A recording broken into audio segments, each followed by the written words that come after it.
Episode 21। आवाज लुबाबा हैदर, पेशकश मीरे कारवां।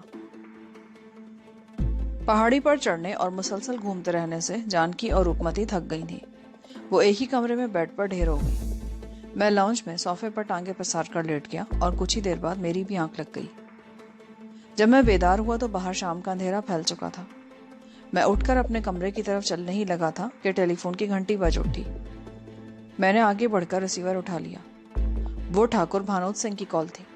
उसने मुझे बताया कि वो ठीक 10 बजे यहाँ पहुंच जाएगा। मैं तैयार रहूं।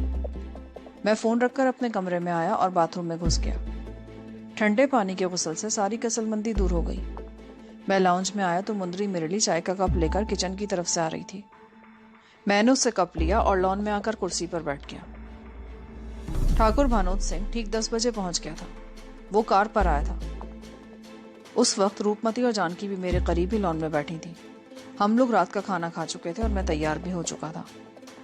मैंने नीली जीन्स पर टी शर्ट भी नीली ही पहनी थी ताकि अंधेरे में ये लिबास किसी जगह मेरी मौजूदगी की निशानदेही ना कर सके।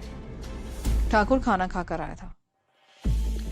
थोड़ी देर बाद शंकर ने हमारे सामने चाय रख दी। चाय पीने के फौरन बाद ही मैं और ठाकुर जीप में सवार हो गए। रूपमती और जानकी समझती थी कि इस मुहिम में उनकी गुंजाइश नहीं है, इसीलिए उनमें से किसी ने भी हमारे साथ चलने की जिद नहीं की। गाड़ी आगरा मोड़ से पहले ही दाएं तरफ मुड़ गई थी।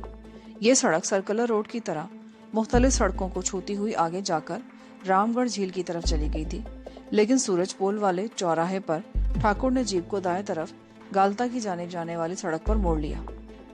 3 किलोमीटर आगे जाकर ठाकुर ने कार उस सड़क पर मोड़ ली जिस तरफ पहाड़ी के दामन में आबादी थी। आबादी के बिल्कुल आखिर में जाकर ठाकुर ने गाड़ी एक वीरान जगह पर रोकी और इंजन बंद कर दिया। वो नीचे उतरकर चंद लम्हे इधर उधर देखता रहा और फिर मुझे इशारा करता हुआ एक तरफ बढ़ गया। हम मुसलसल बुलंदी की तरफ बढ़ते रहे। आगे रास्ता मजीद दुश्वार होता गया और फिर वो पगडंडी भी खत्म हो गई। उससे आगे वो मूरी ढलान थी जो आज दिन में मैंने सूर्या मंदिर वाली चट्टान से देखी थी। ये ढलान तकरीबन 60 के जाविये पर थी और बड़ी मुश्किल से ऊपर चढ़ा जा रहा था। कई जगहों पर तो हमें झुककर झाड़ियों का सहारा भी लेना पड़ा। बिलाखिर हम ऊपर मुस्तैसा चट्टान तक पहुंचने में कामयाब हो गए। हम कुछ देर तक चोटी पर खड़े रहे और फिर चट्टान पर आ गए। हम उस वक्त मंदिर के अकब में सर्वेंट क्वार्टरों के तकरीबन दरमियान में थे।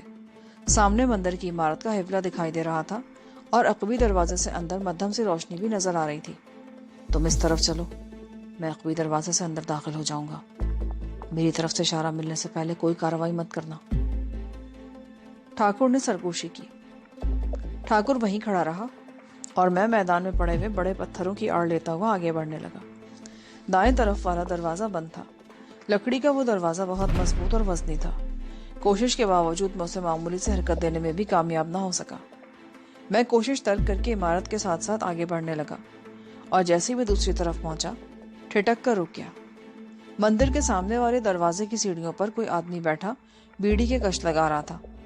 मैं दीवार की आड़ में रुककर उसकी तरफ देखता रहा और फिर आगे बढ़ने का इरादा कर ही रहा था कि पट्टी नुमा चट्टानी रास्ते की तरफ से 2 हिवलों को हरकत करते देखकर रुक गया।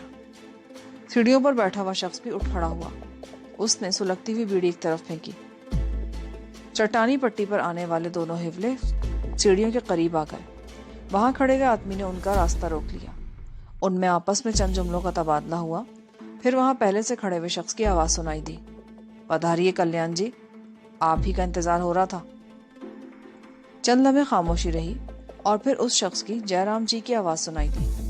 बाद में आने वाले दोनों आदमी अंदर चले गए। मुझे समझने में देर न लगी कि वो दोनों पंडित थे और जिस शख्स ने उनका इस्तकबाल किया था वो भी पंडित था। वो शख्स एक बार फिर सीढ़ी पर बैठ गया। मैं अपनी जगह पर खड़ा सोच रहा था कि आगे बढ़कर उसे किस तरह गिरफ्त में लिया जाए। उसे वहां से हटाए बगैर मंदिर में दाखिल होना नामुमकिन था। फिर अचानक ही तारीकी में एक शोला सा लपका। सीढ़ी पर बैठे हुए पंडित ने एक नया सिगरेट सुलगाने के लिए दिया सलाई जलाई थी। वो सीढ़ी पर बैठा इत्मीनान से सिगरेट के कश लगाता रहा। 2-3 मिनट गुजर गए। अभी तक ठाकुर की तरफ से किसी सिग्नल की आवाज नहीं सुनाई दी थी। उस वक्त 12:30 बज रहे थे। तमाम पंडित आ चुके थे और मेरे ख्याल में उनकी मीटिंग या तो शुरू हो चुकी थी या होने वाली थी। उस साधु को शायद निगरानी के लिए वहां बिठाया गया था। मैंने चंद सेकंड मजीद इंतजार किया और फिर दीवार के साथ चिपककर आहिस्ता आहिस्ता आगे सरकने लगा। मेरी नजरें उस साधु पर मरकूज थी जिसका रुख मंदिर की तरफ था। मैं मोहतात अंदाज में दीवार के साथ सरकता रहा। साधु ने सिगरेट खत्म किया और उसका टुकड़ा एक तरफ उछाल दिया। फिर थैले में से एक चपटी सी बोतल निकाली और उसका ढकना खोलकर मुंह से लगा ली। मैं उस आड़ से निकलकर आगे बढ़ना ही चाहता था कि एक पत्थर मेरे पैर से लुढ़ककर अंदर तक चला गया। खामोशी में पत्थर के लुढ़कने की आवाज खासी बुलंद थी। साधु उछलकर खड़ा हो गया। मैं तेजी से पीछे हटकर दोबारा आड़ में आ गया। साधु ने बोतल जमीन पर रखी और अब उसके हाथ में एक पिस्तौल नजर आ रहा था। मेरे होठों पर मुस्कुराहट आ गई।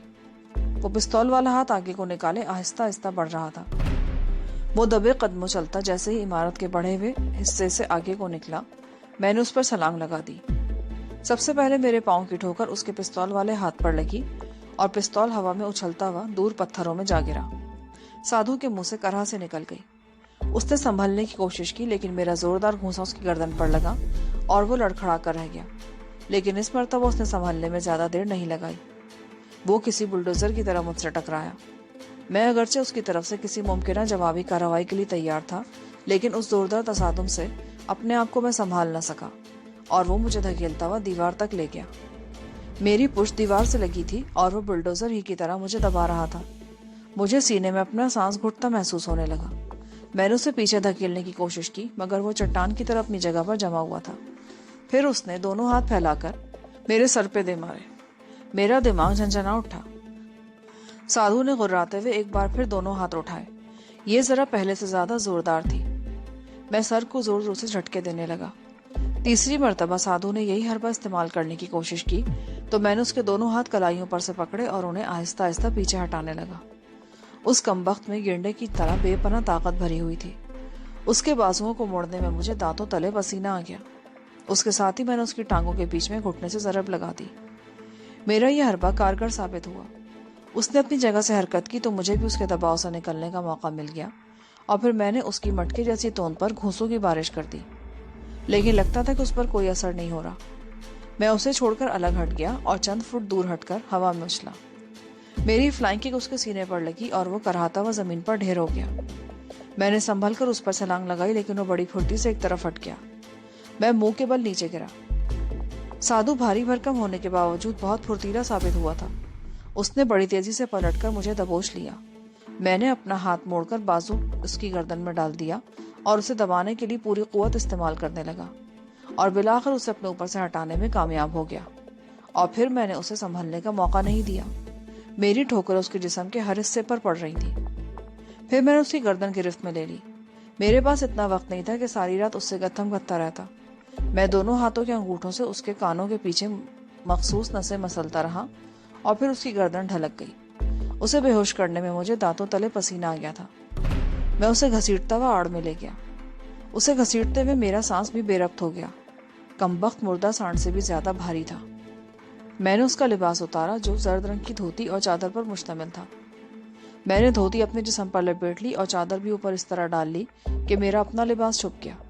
मैंने अपना पिस्तौल निकाल लिया और दबे कदमों मंदिर के दरवाजे की तरफ बढ़ने लगा। उस साधु के बारे में मुझे यकीन था कि आधे घंटे से पहले वो होश में नहीं आएगा।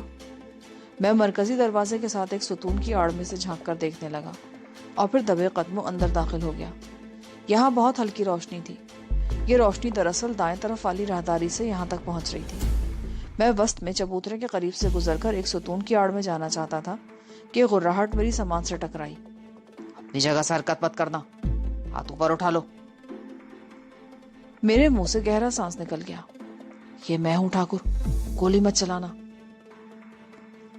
ओह तुम यहीं रुको, मैं उस तरफ देखता हूं, ठाकुर ने कहा। मैं आगे बढ़कर एक सुतून की आड़ में खड़ा हो गया। ठाकुर राहदारी की तरफ बढ़ गया। उस सुतून की आड़ से भी राहदारी नजर आ रही थी जहां आखिर में दीवार में लगी हुई एक मशल जल रही थी और ये रोशनी उसी की थी। ठाकुर भानोद सिंह उस राहदारी में दबे कदमों चलता हुआ एक दरवाजे के करीब रुका और फिर अंदर दाखिल हो गया। मैं सुतून की आड़ में खड़ा उसके बाहर आने या अंदर से किसी आवाज का मुंतजर रहा, लेकिन ना तो ठाकुर बाहर आया ना ही कोई आवाज उभरी। मैं उठकर दौड़ता हुआ उस कमरे में दाखिल हो गया जहां से ये दोनों बरामद हुए थे। कमरे का मंजर खासा सनसनीखेज था। एक दीवार के साथ मशल जल रही थी और दो हट्टे कट्टे पंडित ठाकुर से गत्थम गत्ता हो रहे थे। ठाकुर की टांग से खून बह रहा था, लेकिन वो डटकर उनका मुकाबला कर रहा था। मैंने पिस्तौल को नाल की तरफ से पकड़ा और आगे बढ़कर दस्ते की जोरदार जरब एक गंजे के सर पर मारी। गंजा सर पर लगने वाली जरब से चीख उठा और एक तरफ ढेर हो गया। दूसरे पंडित को ठाकुर ने उठाकर एक तरफ उछाल दिया। वो भी चीखता हुआ दरवाजे के करीब गिरा और फिर दूसरे ही लम्हे उसने उठकर दरवाजे से बाहर छलांग लगा दी। मैं उसके पीछे लपका और उसी लम्हे मुझे ठाकुर की चीखती हुई आवाज सुनाई दी, उसे जाने दो हिम्मत सिंह, इस तरफ, वो तहखाने में है। मैं एकदम वापस पलटा। वो पंडित दौड़ता हुआ मंदिर से बाहर चला गया था और उसकी वापसी की कोई उम्मीद नहीं थी। ये कमरा बहुत बड़ा था और एक कोने में फर्श पर खला नजर आ रहा था। उसके करीबी कंक्रीट का एक स्लेब भी पड़ा था। मुझे समझने में दुश्वारी पेश नहीं आई कि मीटिंग या तो तहखाने में हो रही थी या वो लोग उसी कमरे में थे और गड़बड़ शुरू होते ही कुछ लोग अपने आप को बचाने के लिए तहखाने में उतर गए थे। और मैं ये भी समझ गया कि तहखाने में कोई ऐसा खुफिया रास्ता जरूर होगा जहां से किसी महफूज जगह पर पहुंचा जा सके। ठाकुर ने दीवार में लगी मशल निकाल ली और एक तरफ फर्श पर पड़ा हुआ अपना पिस्तौल भी उठा लिया। इस तरफ, ये कहते हुए ठाकुर दरवाजे की तरफ लपका। ये एक कुशादा सुरंग थी। हम दोनों सुरंग में दौड़ते रहे। तकरीबन 50 गज आगे जाकर सुरंग बाएं तरफ मुड़ गई। यहाँ से आगे सुरंग किसी कदर तंग थी। उस राहदारी के आखिर में एक लम्हे को रोशनी नजर आई और फिर गायब हो गई।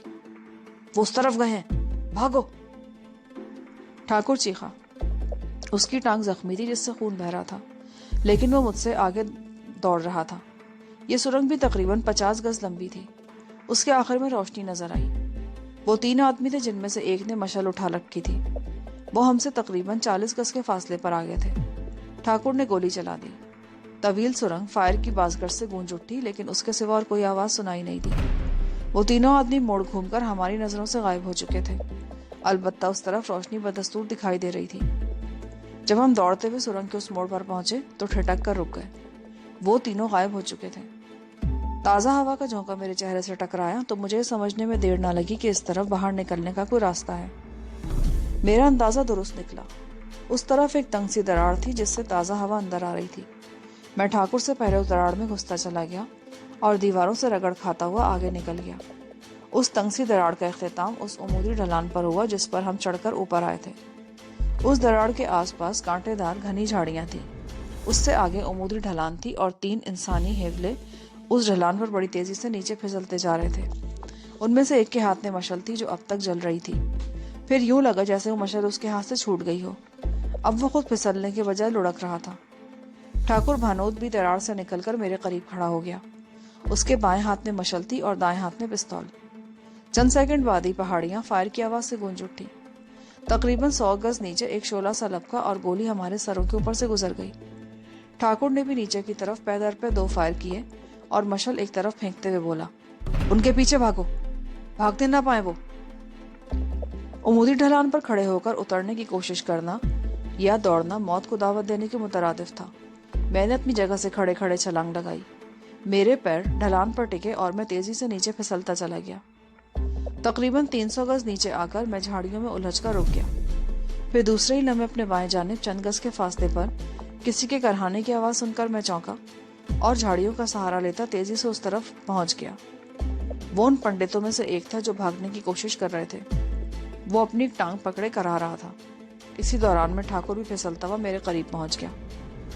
तुम इसे संभालो, मैं उन लोगों को देखता हूं। ये कहते हुए वो फिर ढलान पर फिसलने लगा। उस पंडित ने धोती और कुर्ता पहन रखा था। ढलान पर लुढ़कने और कलाबाजियां खाने से धोती खुलकर रास्ते में किसी जगह झाड़ियों में उलझ कर रह गई थी। मैंने उसकी टांग पर हाथ रखा तो वो चीख उठा। उसका घुटना मुड़ गया था। यह गनीमत था कि कलाबाजियां खाने से उसकी गर्दन नहीं टूटी थी। मैंने एक हाथ उसके घुटने से जरा ऊपर टांग पर रखा और दूसरे हाथ से उसकी पिंडली को पकड़कर हल्का सा झटका दिया। वो चीख उठा। मैंने दूसरा झटका दिया। इस मर्तबा उसकी चीख पहले से ज्यादा खौफनाक थी, लेकिन वो बतदरीज पुरसुकून होता चला गया। उसके घुटने का जोड़ अपनी जगह पर बैठ गया था। पंडित जी, आराम कर लिया तो अब चले नीचे की तरफ। मूर्ख, मुझे नहीं पता तुम कौन हो, मगर धर्मवीरों को परेशान करके तुमने अच्छा नहीं किया। तुम्हें इसका कष्ट उठाना पड़ेगा। अच्छा होगा तुम यहाँ से चले जाओ। कष्ट तो मैं पहले ही उठा रहा हूँ। परंतु तुम अपने बारे में सोचो। अभी तो तुम्हारी धोती उतरी है, यहाँ अंधेरे में कोई नहीं देख रहा। मैं तुम्हारा कुर्ता भी उतार दूंगा और तुम्हें घसीटते हुए बाजार ले जाऊंगा और वहां चीख चीख कर तुम लोगों को बताना कि तुम्हारे साथ क्या हुआ। तुम नहीं बताओगे तो मैं बताऊंगा। फिर एक बात और समझ लो, तुम जो कुछ भी कहोगे लोग अब तुम्हारा विश्वास नहीं करेंगे। अब क्या इरादा है, खुद चलोगे कि मैं? चलता हूँ। मैंने उसका हाथ पकड़ा और हम आहिस्ता आहिस्ता ढलान उतरने लगे। वो हौले हौले लंगड़ा रहा था। हमसे तकरीबन 100 गज आगे भागदौड़ की आवाजें सुनाई दे रही थीं। फिर फायरिंग होने लगी। 2 मुख्तलिफ सिमतों से 5-6 फायर हुए और फिर खामोशी छा गई। तकरीबन 100 गज मजीद आगे जाकर मैं रुक गया और मुतजस्सिस निगाहों से इधर उधर देखने लगा। ठाकुर, कहाँ हो तुम? यहाँ हूं, इस तरफ।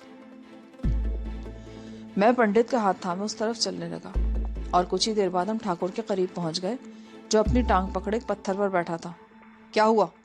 भाग गए साले हरामी। उनमें एक तो बलवंत सिंह था, वो हरामी यहाँ मेरे काबू में आ गया, लेकिन फिर भाग निकला। दूसरा उससे पहले दूसरी तरफ निकल गया था। इसे गाड़ी की तरफ लेकर चलो, मैं आ रहा हूँ। वो उस तरफ जहाँ सुर्ख बत्ती जल रही है, गाड़ी उस तरफ है। तुम चलते रहो, मैं भी पहुँचता हूँ। और इसका ख्याल रखना, भागने की कोशिश करे तो गोली मार देना साले को। ये अब भागने के काबिल नहीं रहा। मैंने जवाब दिया और पंडित का हाथ पकड़कर फिर चलने लगा। तकरीबन 200 गज का फासला तय करके पंडित रुक गया। अब नहीं चला जाता, गोडे में दर्द है। ठीक है, 2 मिनट रुक जाओ, उसके बाद तुम्हारे गोडे में दर्द हुआ ना तो मैं तुम्हारा गोडा ही तोड़ दूंगा। पंडित एक पत्थर पर बैठ गया।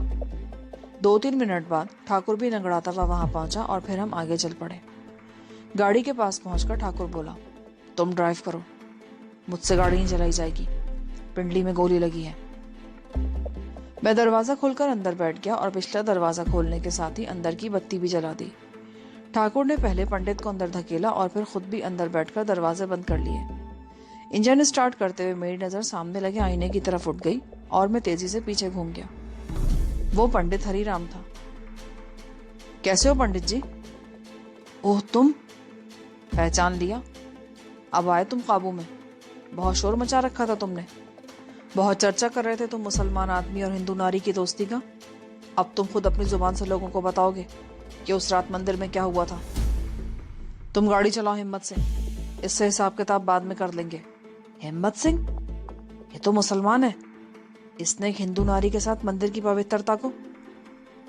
ठाकुर ने उसकी बात पूरी होने से पहले ही उसके मुंह पर एक जोरदार झापड़ रसीद किया। अपनी गंदी जुबान बंद रखो, अब अगर एक लफ्ज मुंह से निकाला तो तुम्हारी जुबान खींच लूंगा। कहाँ चलना है ठाकुर? कांति चंद्र मोड़ की तरफ चलो, रास्ता तुम बताते रहना। ठीक है, ये सीधी सड़क है, किसी तरफ मुड़ना नहीं है। शहर के बीच में तो होते हुए चलो, सूरजपोल गेट से सीधा। रात के 2 बज रहे हैं ठाकुर, रास्ते में कहीं पुलिस ने रोक लिया तो? कुछ नहीं होगा, मैं संभाल लूंगा। पहले मैंने गाड़ी की रफ्तार हल्की रखी, लेकिन पहाड़ी के दामन में उस नवाही इलाके से निकलकर मैंने रफ्तार बढ़ा दी। सूरजपोल गेट के करीब पुलिस की एक पार्टी ने हमारी गाड़ी रोक ली। एक सब इंस्पेक्टर सामने से गुजरकर मेरी तरफ आया। मेलाराम, क्या बात है, कोई गड़बड़ है क्या? पिछली सीट पर बैठे हुए ठाकुर भानोद सिंह ने उसे कुछ कहने का मौका दिए बगैर सवाल किया। सब इंस्पेक्टर मेलाराम ने चौंक कर पीछे देखा। ठाकुर जी आप? उसने हाथ जोड़ दिए। शहर में तो कोई गड़बड़ नहीं है, परंतु फोन पर खबर मिला था कि इधर गोलियां चलत है। ठीक इत्तला मिली मेलाराम, कुछ यात्री स्नान घाटों पर और मंदिर में ठहरे हुए हैं, हम भी वहीं मौजूद थे। डाकुओं ने हमला कर दिया, ये पंडित जी भी उनके हत्थे चढ़ गए थे। हम बड़ी मुश्किल से इन्हें बचा कर लाए हैं। राम भली करे, कोई मरण वरण की बात तो नहीं है ना? नहीं, यात्रियों ने मुकाबला किया तो डाकू भाग गए, कोई मरा नहीं ना ही जख्मी हुआ, सब ठीक है।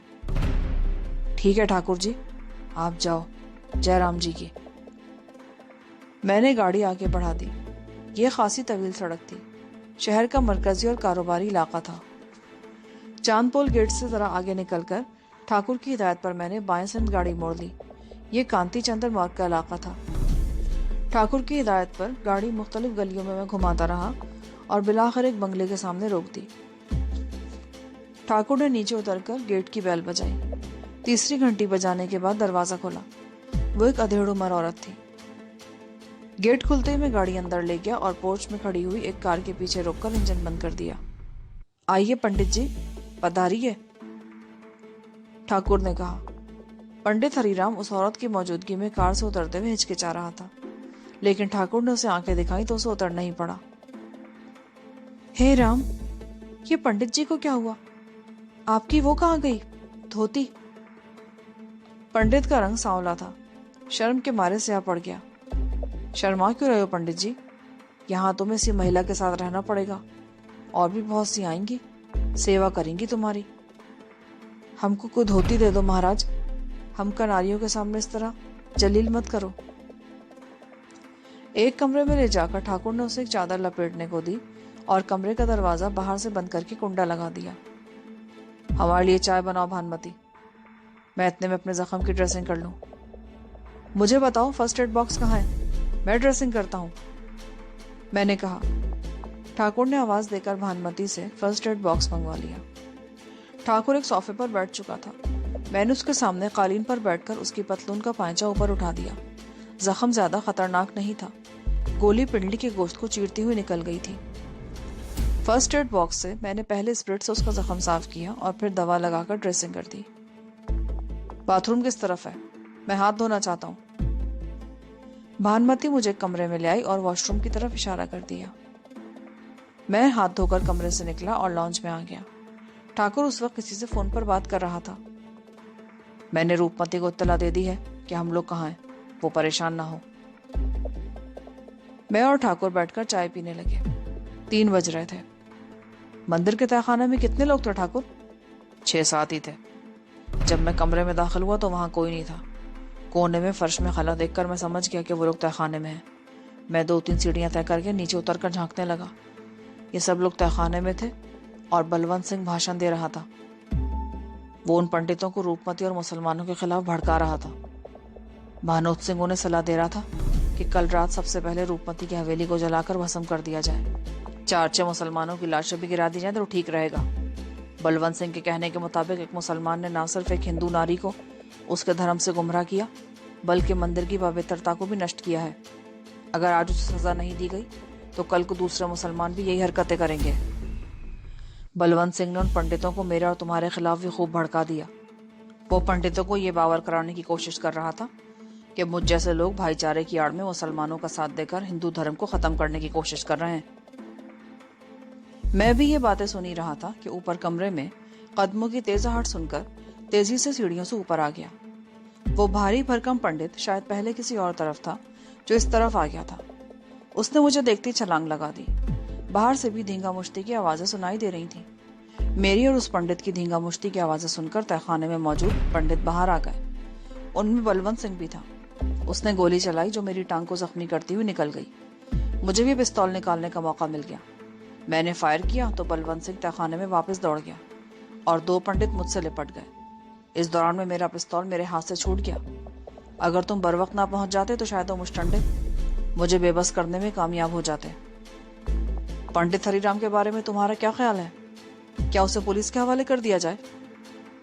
मैंने उसके खामोश होने पर पूछा। कोई फायदा नहीं। पुलिस इन पंडितों के खिलाफ कोई कार्रवाई नहीं कर सकेगी। इसके लिए मैंने एक और तरीका सोचा। उसमें 2-4 दिन लगेंगे, मगर उसके बाद पंडित हरिराम और उसके चेलों की जुबानें बंद हो जाएंगी। ठाकुर ने यह नहीं बताया कि उसने जुबान बंद करने का क्या तरीका सोचा, और उस वक्त मैंने कुछ पूछना भी मुनासिब नहीं समझा। 4 बज रहे थे। मुझे थकान महसूस हो रही थी। ठाकुर ने मुझे उस कमरे में पहुंचा दिया जहां बाथरूम में मैंने हाथ धोए थे। आरामदेह बिस्तर पर गिरते ही मैं नींद की आगोश में पहुंच गया। उन पंडितों का मंसूबा वाकई बहुत खौफनाक था और मेरा अंदाजा भी दुरुस्त साबित हुआ था कि उन्हें किसी और की आशीर्वाद हासिल थी। वो शख्स जो पसे मंजर में रहकर उन मुतासिब पंडितों को कवर कर रहा था। मैंने पहले बलवंत सिंह का नाम लिया था और ये बात साबित भी हो गई थी। गुज़िश्ता रात वो ठाकुर भानोद सिंह की गिरफ्त में आकर निकल गया था। अगले रोज सुबह ठाकुर ने मेरी मौजूदगी में हरिराम से पूछगछ की और उस वक्त हरिराम ने सनसनीखेज इंकशाफ किया कि उस रात रेखा को भी बलवंत सिंह ने कत्ल किया था। उन लोगों को किसी तरह पता चल गया था कि रेखा और बाज दूसरी लड़कियों को पुलिस कमिश्नर के सामने प्रेस कॉन्फ्रेंस में पेश किया जाने वाला था। रामगढ़ झील मंदिर वाले वाक़े के बाद तमाम लड़कियां रूपोश हो गई थी।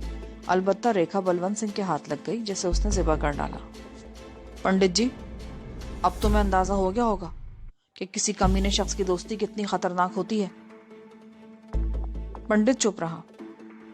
उस रात हम अपनी दोस्त की तलाश में तुम्हारे मंदिर आए थे, जिसे गणेश मंदिर से अगवा करके वहां ले जाया गया था। तुम्हारे मंदिर में हमारा एक पुराना दुश्मन भी छुपा था। वो जराइम पेशा आदमी है। हमें देखते वो फरार हो गया। हमने अपनी दोस्त को बाजियाब करवा ली और तुम लोगों के खिलाफ कोई कार्रवाई किए बगैर वापस आ गए। अगर तुम लोग खामोश रहते तो बात खत्म हो जाती, लेकिन दारा और बलवंत सिंह ने तुम्हें बहका दिया और उनके बहकावे में आकर तुम लोगों ने आम लोगों के मजहबी जज्बात को भड़काने की कोशिश की और हंगामे कर दिए। कल रात ही बलवंत सिंह तुम लोगों को भड़का रहा था, पर तुम्हें क्या मिला? जिल्लत और रुसवाई। मैं एक बात तुम्हें बता दूं पंडित, बलवंत सिंह को धर्म से कोई लगाव नहीं है। वो महज अपना इंतकाम लेने के लिए तुम लोग को हमारे खिलाफ भड़का रहा है, और दारा तो मुसलमान है। पंडित हरिराम कुछ बोलने के बजाय खामोशी से देखता रहा। तुम जानते हो दारा ने क्या मंसूबा बना रखा था? खूबसूरत लौंडियां, विलायती शराब। वो तुम्हें रास्ते से भटका रहा था, तुम्हें हीरोइन का आदी बना रहा था। उसका मंसूबा ये था कि तुम्हें इन चीजों में उलझाकर मौत के घाट उतार दिया जाए और वो उस मंदिर पर कब्जा कर ले। पंडित पुरुषोत्तम, जिसका असल नाम मुरलीधर है, वो भी जराइम पेशा और दारा का साथी है। तुम उनके जाल में फंस गए थे। वो लोग तो भाग गए और सजा भुगतने के लिए तुम्हें छोड़ दिया। अब भी कुछ नहीं बिगड़ा। ठाकुर ने उसके चेहरे पर नजरें जमाते हुए कहा, तुम अगरचे उस दलदल में गर्दन तक धंसे हुए हो, लेकिन हम तुम्हें बचाने की पूरी कोशिश करेंगे। तुम जो 2-4 दिन यहीं रहो, यहाँ तुम्हें कोई तकलीफ नहीं होगी। हर तरह से तुम्हारी सेवा की जाएगी, लेकिन अगर तुमने भागने की कोशिश की तो मार दिए जाओगे। पुलिस को तो मेरे बारे में नहीं बताओगे? बिल्कुल नहीं। 2-4 दिन में मामला ठंडा पड़ जाएगा तो तुम्हें छोड़ देंगे। जहां मन करे वहां चले जाना। हम पंडित वाले कमरे से बाहर आ गए और उसके थोड़ी देर बाद मैं तो ठाकुर की हवेली से रवाना हो गया और ठाकुर उसी बंगले में रह गया। उस वक्त दोपहर के 4 बज रहे थे। जानकी और रूपमती सो रही थी। मैं भी बहुत थकन महसूस कर रहा था। बिस्तर पर लेटते मेरी आंख लग गई। 7 बजे के करीब जानकी ने उठाया। क्या बात है? क्या कयामत आ गई है?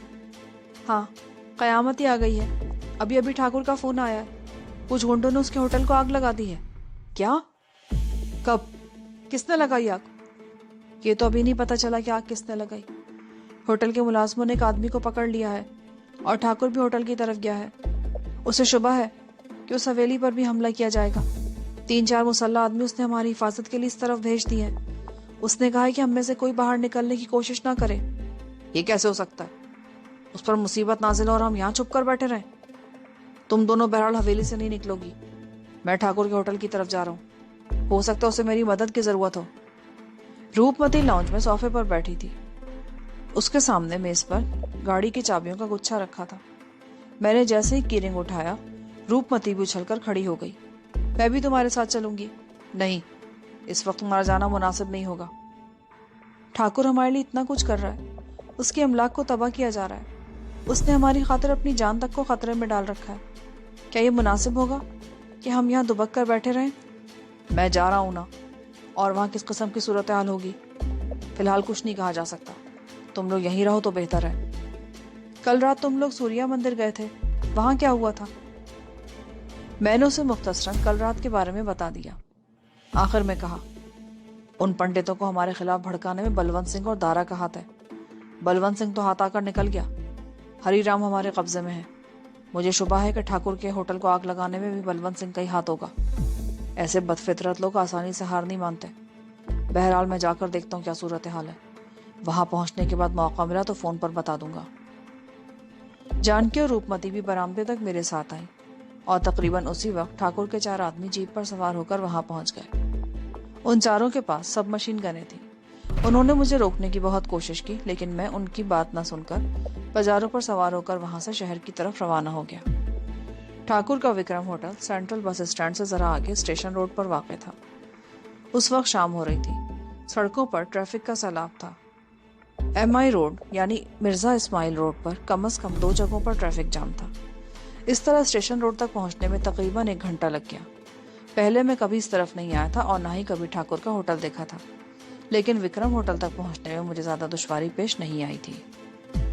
होटल की इमारत 4 मंजिलों पर मुश्तमिल थी। ग्राउंड फ्लोर पर शानदार रेस्टोरेंट था और ऊपर की 4 मंजिलों पर रिहायशी कमरे थे। रेस्टोरेंट का मैनेजर अलग था और रिहायशी होटल का इंतजाम अंसराम दूसरे मैनेजर की निगरानी में था। इसके साथ ही एपिसोड 21 का अख्तिताम होता है। आगे कहानी सुनने के लिए एपिसोड 22 समाप्त फरमाएं।